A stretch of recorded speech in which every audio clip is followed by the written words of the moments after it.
Hi, I'm Brooke. I'm a director and producer at StoryKeep. And outside of my work at StoryKeep, I'm also a director and producer for documentary films.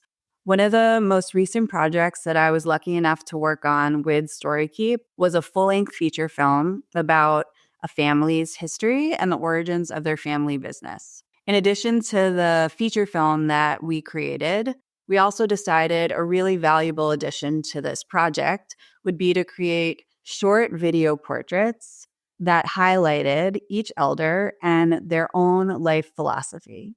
One of the moments that stood out to me the most was working with one of the elders where she was really able to get into a space to be able to reflect on the seasons of her own life and how those seasons shaped her values. And those values were not just passed down within her own family, but the larger family as a whole. I really think that the space that we were able to create within that process was a way for her to dig into memories and a past that we wouldn't have necessarily been able to capture in the larger film. So if this is interesting to you or a family you support, we'd love to hear from you.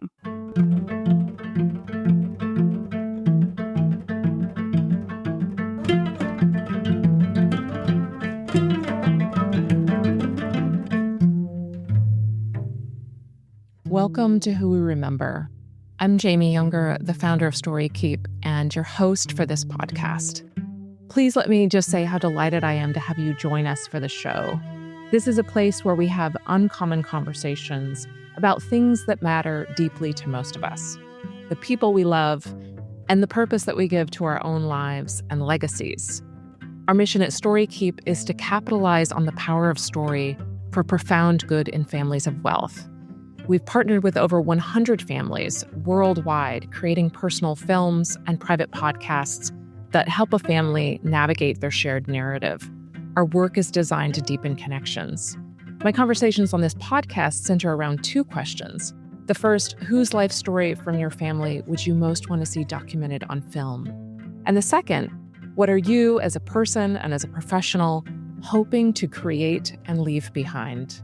Today, I'm honored to welcome Perry Gladstone. Perry is a confidential advisor to exceptional leaders, guiding them to reconnect with the core truth that has quietly powered them since childhood. He's known for his clarity, his courage, and his refusal to be driven by applause or title. Perry once blacked out 120 feet underwater while freediving, a moment that nearly ended everything, but instead launched a profound shift in how he lives and leads. Today, his work is about helping others live in full alignment with who they really are, not what the world expects. Perry is here to speak about his father, Al Gladstone, a man affectionately known as the king of folk dance and a master of engagement and community connection. Al was a cultural catalyst who created shared experiences through movement, conversation, and an endless curiosity about people. On weekends, Perry and Al would garage sale hunt on Saturdays and then sell their finds at the flea market on Sundays. Always more about the connection than the cash. Perry tells beautiful stories about his dad showing up without question in moments of need, finding joy in the smallest human interactions, and building a flea market stall that ran on banter and bargaining. But perhaps the most moving memory is one of the simplest.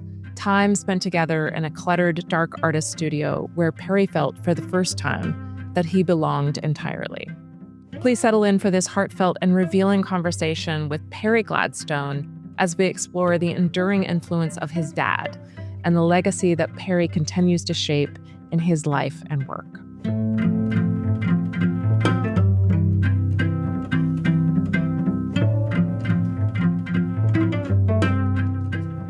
Perry, it is genuinely so delightful to be with you and to talk again. So thanks for joining me for this kind of special conversation. Thank you, Jamie. I'm so pleased to do this with you. Yeah. So I'm always intrigued, as you can imagine, who a guest who I've known in other contexts, who they choose that they want to talk about on the podcast, and the answer to the question, whose life story from your own family would you most want to see documented on film? I was intrigued to see that you chose your dad, Al. So, can you introduce us to your dad? Where was he born? When was he born? And paint a picture for us of your dad. Okay. Al was born in Toronto, here where I am now based and from, in 1930. And I understand it was shortly after his parents arrived in the country from the old country. They didn't like to talk about specifically where they were from. Oh, no. Okay. Interesting. Most of the family ended up in Chicago, and my dad's mother and father were here. Did you eventually find out where they were from, or is that still a mystery to you? It isn't. It isn't. But no, it's not a mystery. I did find out, and this is a whole story on its own, which I could talk about forever. But shortly before my dad passed, which was 2 years ago this spring, we, being my wife and son and I and my dad's wife, decided that we would go back to where he was from, Oh, wow. and we would find the town and, hopefully reconnect to his roots. And we knew that it was likely going to be his last trip. Yeah. And so we did make that trek, and it did not go well. There was just this incredible amount of, and this was such a lesson for me, generational trauma that he had absorbed from the history of the family and that time and place in the world, specifically them being Jewish and coming from Poland, the eastern part of Poland and near Russia. Yeah. So, as I said, without getting into a whole digression here, they left. They left for a reason. They weren't safe. And I don't think they ever did feel safe. And I don't think my dad ever really felt safe. And so we went back there. All of that came out. It was a very powerful trip in a lot of ways. Hmm. I learned a lot about my father. Wow. Wow.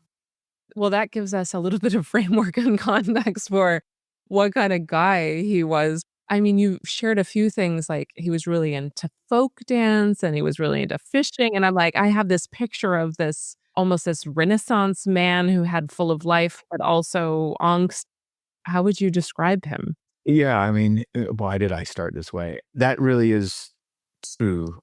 My father was this incredible connector of people and community. He had this innate ability to understand how culture is cultivated from shared experience and to be the catalyst for that shared experience. And as I watched him through my own growth and development, I didn't understand it, of course, at the beginning of what he was doing and how he did it and why. I was just around it. And it was just a normal thing. He was the king of folk dancing in Canada, and he ran folk dance groups all over the place at the YMCAs around the town. He was part of the community. He was part of the community across the country. He spent his greater part of his early 20s and into his 20s traveling all over the world and collecting folk dancing and dances and meeting people and absorbing their culture and their stories. And he brought all of that back through the late 60s and through the 70s. Folk dancing was a movement. Yeah. There was a community around that. It was huge. And he was at the center of all of it. Huh. So that was the medium that he used to get people together and connect them and find that, like I said, create that shared experience. And that's who he was. Hmm. And as I said earlier, I didn't know that there was this undercurrent, this other layer to him that was more fear-based. And I think he was using this to stay safe in a lot of ways. Yeah. Yeah. Yeah. But boy, did he have impact. I mean, on so many people in so many ways. You mean in creating safe spaces of community for others? Ostensibly, yes. Not to be reductionary, but I think it kind of comes down to that, right? Like fear and love. And are we in a mode of expansion or contraction? Yeah. And I think in response to a lot of the unspoken and unresolved tension or fear in the family, Hmm. he found a way to express that. He found a way to make it okay for people. What did he do for work? It's like, I just want to fill the picture in a bit. Yeah. He got a job in government. If I remember correctly, somewhere around 19 years old. He may have dropped out of school. He got a job at Customs. And that was where he met his first mentor. And this was a gentleman who was very well read and understood politics and the arts and science and many different things. And so my dad's real education came under the wing of this guy that he worked with.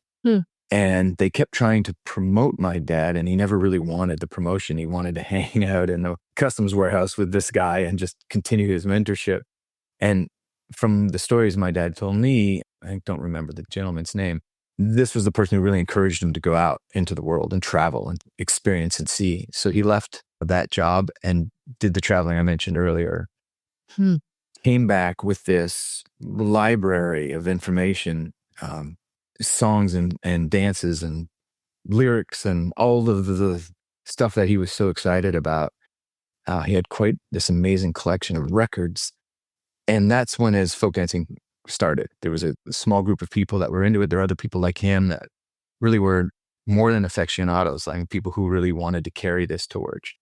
And they formed groups, and it turned into a whole movement. So his profession really was as a folk dance teacher, augmented by selling stuff at the flea market. Yes. The time I spent with my father was on weekends. We weren't in the same house together. My parents split when I was certainly, I think, about 1 year old. And so my time with my dad weekends was Saturdays. He would pick me up Saturday morning and he would have the garage sale section of the newspaper already like marked. Yeah.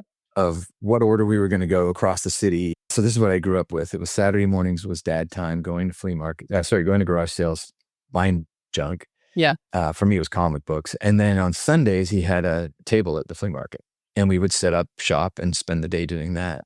So that's partly how he made his money. And also, as it turns out, he was subsidized by his mother, who always seemed to have a way to help him. Then somewhere around his 40s, he got a job with the Board of Education teaching dancing. So this was sort of part of the adult education component of the Board of Education. And so he got into the board, he got a pension, and he did that for 20 plus years. Wow. So it's kind of a strange arc. Yeah, but as I hear you share these small, big details about him, I can see why you would want to document his life story, because there's so much color. Yeah. And it sounds like there's a lot of missing pieces too, potentially, in your mind. Yes, to both of those things. I don't see them as secrets, more of the way that he navigated his life was so inspiring in so many ways. It helped me understand, and a lot of people understand, that you really can craft the life you believe in, that it's important to, follow your bliss in a sense, but more importantly, to be true to yourself. And I think my dad went through a constant evolution of what that meant for him. And you watched that. Yeah. You're right. And then at the same time, he had these very powerful, I almost want to call them compulsions, where things like the flea market wasn't about the flea market. It wasn't about buying and selling things. I thought we were selling things, but that wasn't really what it was about. This was just a way for him to connect with people. Yeah. I love the story that you shared with me earlier about how he just wouldn't tell someone a price because then they would just buy it and walk away. And he wanted to keep the conversation. Did he tell you that, or that's just your observation of what happened? Okay, I didn't really understand what was happening until I was in my 30s, but I couldn't have been more than 8 years old. And this happened all the time, but there was a very specific event, or at least the first time it really hit me. So my dad drank a lot of coffee. And so one of the things that would happen on Sundays is he'd go get a coffee. First of all, it was me going. Okay. And then as I was a little bit older, like 8, old enough to man the booth, Right. he would go get his own coffee. And of course, that would be my opportunity to sell something too. Fun. Other than the comic books I had at the end of the table. And so he would go and go get a coffee and come back.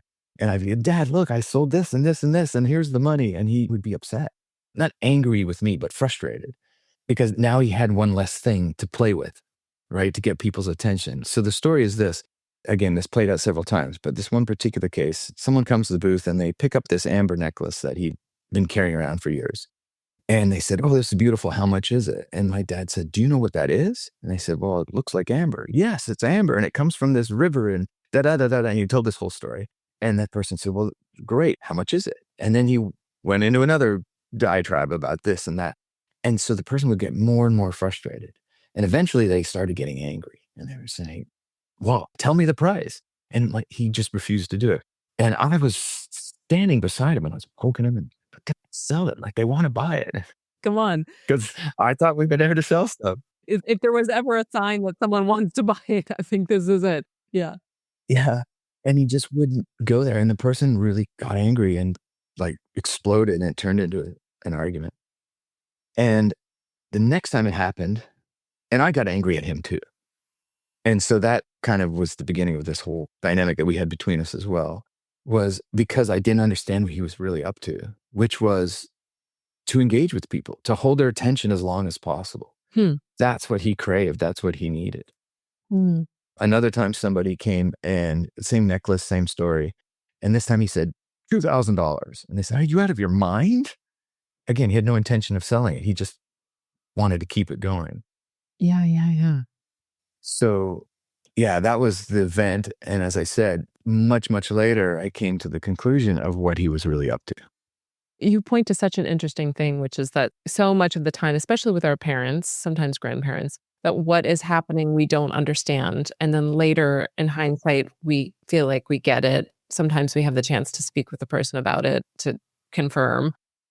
But we're sort of left with still kind of scratching our heads and hence wanting to maybe spend time documenting them, talking about these things. We want our parents to be our parents, right? We want them to meet our needs and they're busy meeting their own. Indeed. That's like welcome to why everyone needs therapy. Yeah. So tell me, this could be a question, this could be another story about your dad's life, but if you had the opportunity to having an outside party document your dad's life story, what do you still want asked? Oh, boy, what a question. This is very personal. And Jamie, I've thought about this a lot. I spent part of my career as a filmmaker learning to, create and write and produce. And I've often had this idea of creating something about my father. So I have had a chance to think about this before. My dad, he felt guilty about leaving me. And I believe that he spent the rest of his life making up for it. He was incredibly supportive. He was unconditional in his love. And I never felt otherwise. But the thing I would have wanted most for him was for him, and I tried many times to express this, but I don't think he ever truly believed it, was that he did enough. And so given the opportunity to tell that story about him, share that, for him to be involved in that conversation, I would have wanted him to have seen how he was enough with all the examples.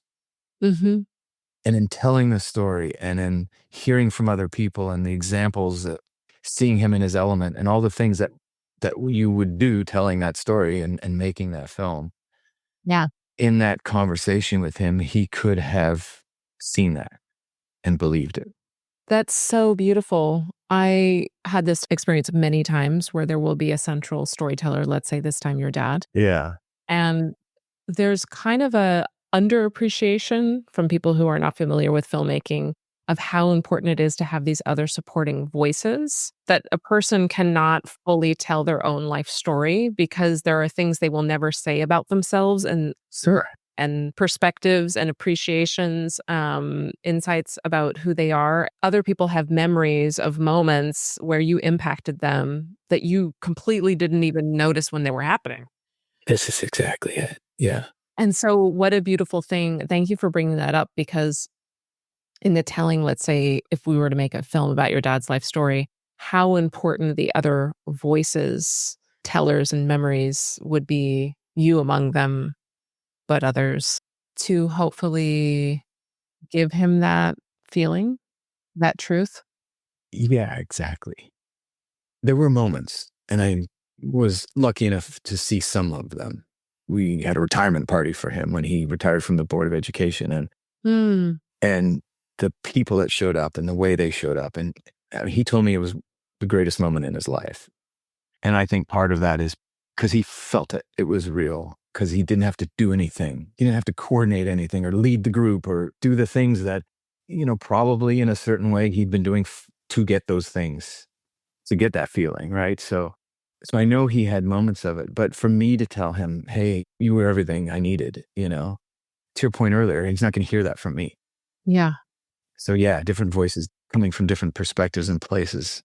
That's how I could see it have happened. I definitely want to talk about how your dad and who he is and ended up influencing you and your work. But last question before we sort of a little bit leave your dad is, this scene of your dad folk dancing, the scene that I have in my mind of him at the flea market. Mm, These are scenes, right? yeah. So if we're producing a movie together, you and me, Perry, like those are scenes. People are not doing interviews. We're just watching life happen. Apart from the flea market, which is an awesome film scene, by the way, What? the bartering and everything. Oh yeah. I could just see your dad setting up his table and like, all the details. I'm sure he did it in a certain way. And the folk dancing with all the costumes. I mean, it is just so rich. But is there another scene when you think back to who he was that you're like, this is a private, intimate visual of my dad that I really just wish I could just see that again? Left a lot. Moved to other places, came back. Um, my son is 7. He was born in Costa Rica, where I spent the better part of a decade. And I didn't realize how important it was for me, for my father to know my son and my son to know my father until a year or two in. And I was really feeling that missing relationship. I have a picture of this somewhere. Well, not somewhere. It's on my phone. uh, I keep it close at hand. There's a moment where he held Adam, my son, for the first time, and the um, the pure joy. I don't think I've ever seen that. I've seen close to it because I knew he felt that way about me. Hmm. I wish there was more of that, and I would love to have more people have witnessed it. Yeah, Yeah. Yeah. that's something that could we have captured it, more than that one photo, um, would be so powerful and special and important for people to know. Yeah. Thank you for sharing that. Your dad was diverse in his interests and kind of quirky For sure. and you have had such a diverse set of experiences in your life, like wild experiences from like holding your breath underwater, like deep diving almost to the point of death. What was that about? To, starting Canada's biggest snowboard company and many, many other things. I'm wondering if you see a certain value that guided your dad or defined him in some way that you really see in who you are. Oh, yeah, without a doubt. My dad embodied, personified doing what you care about, what you love about. And what he cared about and loved about the most was bringing people together and connecting with them. And as I said, I think I used the word medium, like these were vehicles for him. These were ways to do that. And he was passionate, very passionate about folk dancing and the culture and the stories and what was behind it. But that driving force, that emotional driver, which I use that term a lot in my practice, is very much to be able to connect. And that's what he desperately needed. And, no surprise, I'm the same in that regard. And I think I learned from him that it was okay to get the things you need.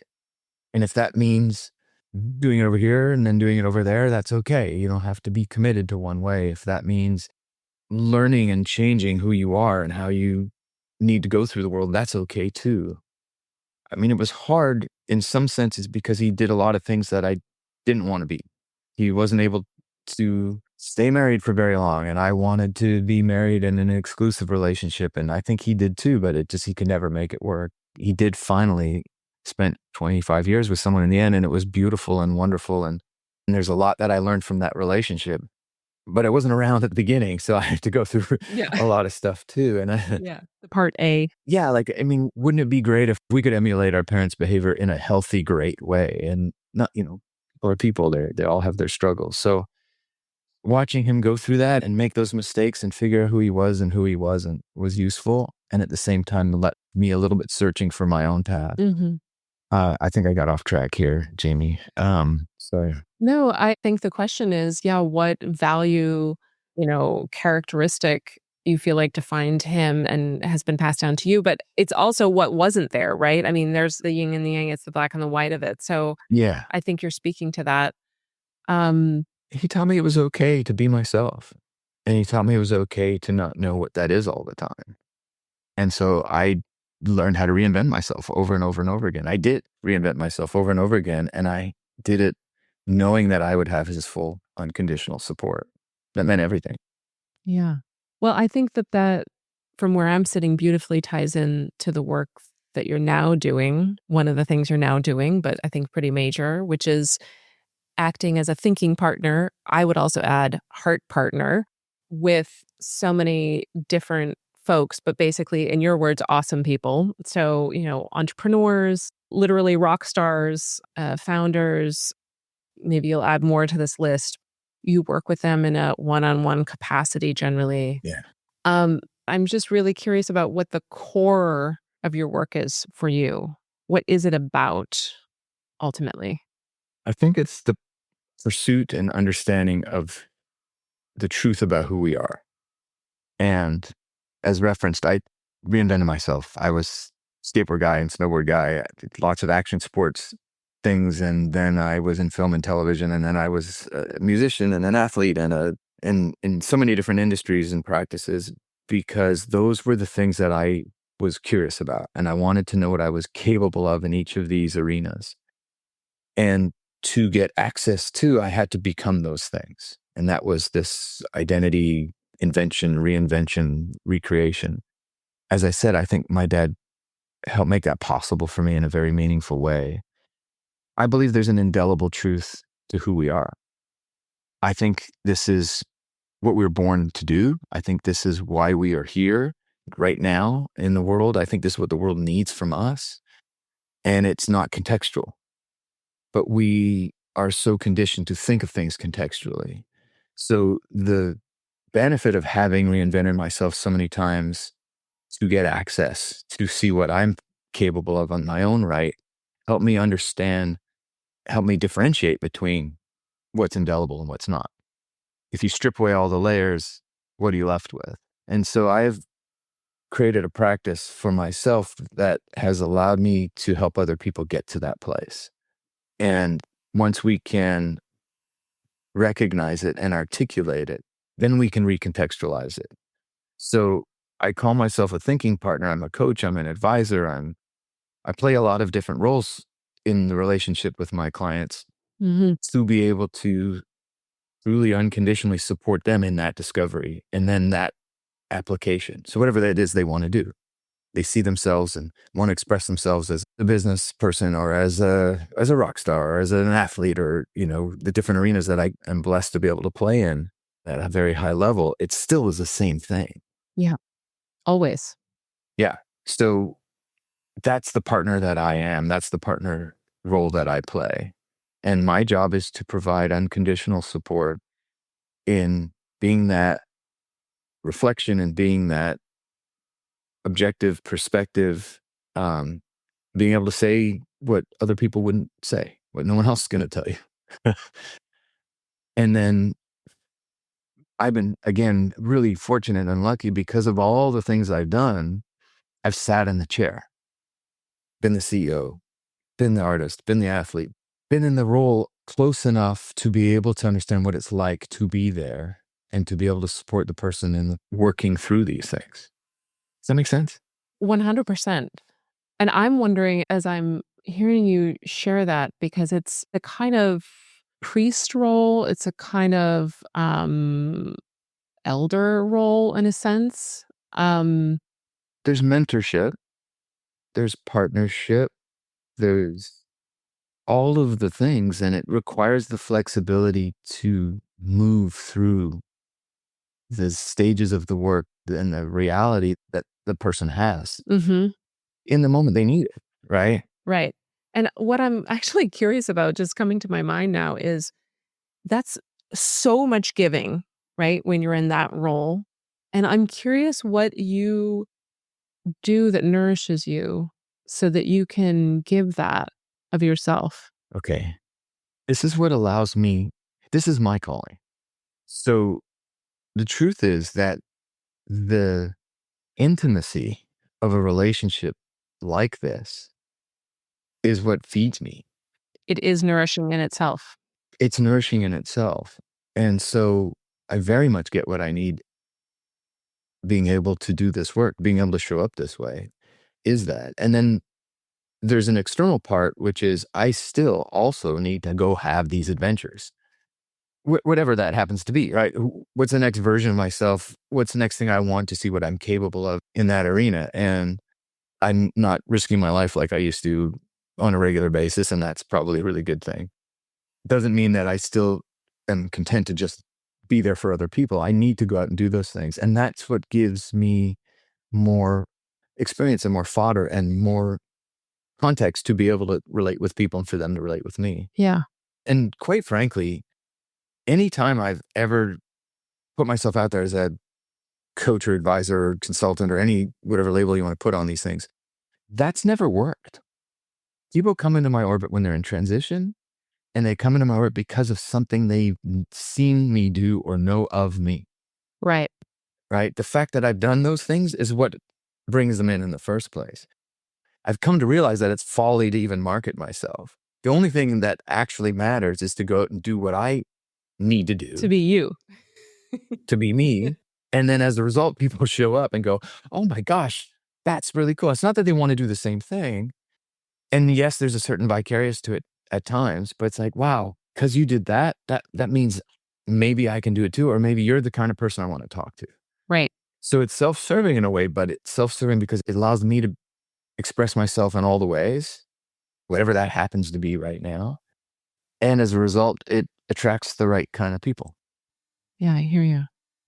I find it so interesting and beautiful that your son has been woven through this story naturally and critically, because he is sort of this critical component, right? And particularly about the conversation we're having, which is around who we remember, where we came from, the meaning of that, and the legacy that we're creating and instilling and leaving behind.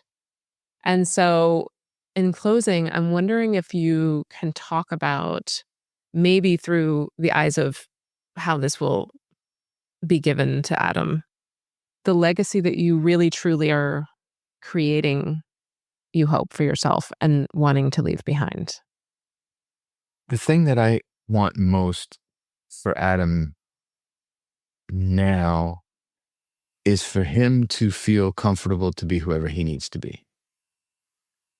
And the thing I want most for him in the future is for him to know that that is always going to be accessible and available and just right. So there's kind of selfishness in this, right? We're like reserving the right to do what you want to do and need to do and be who you are. If you don't know who you are and if you aren't secure and happy with yourself, and if you don't have grounding with that, then inevitably we use relationships around us to make up for it. Mm-hmm. And I don't think that's healthy. So there's kind of like a put your mask on first thing to this. And yes, there's gray area that you got to be a little bit careful with, and ego and all the rest of it. But also just to know that being who you are is enough and is what the world really needs. To me, that's really important. And I want nothing more than that for him, because I think, as I've discovered, living that truth is what makes great things happen. What a beautiful ending. Barry, I could talk to you for hours, Yeah, likewise. but I think we'll have to leave it there. I have completely enjoyed learning a little bit about your dad, and I look forward to talking more about him the next time we chat, because what an incredibly interesting guy. Thank you for sharing him with me and with our listeners. Thank you, Jamie. I appreciate this. It means a lot for me to do this. My pleasure.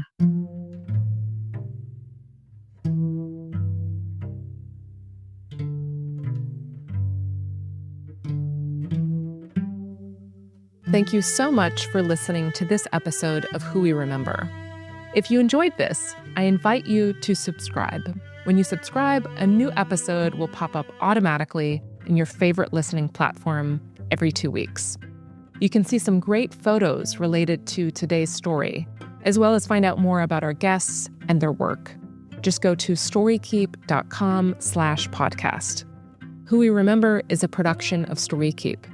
StoryKeep works with exceptional individuals and families to document their life stories and histories through films and private podcasts. You can learn more about our services at storykeep.com.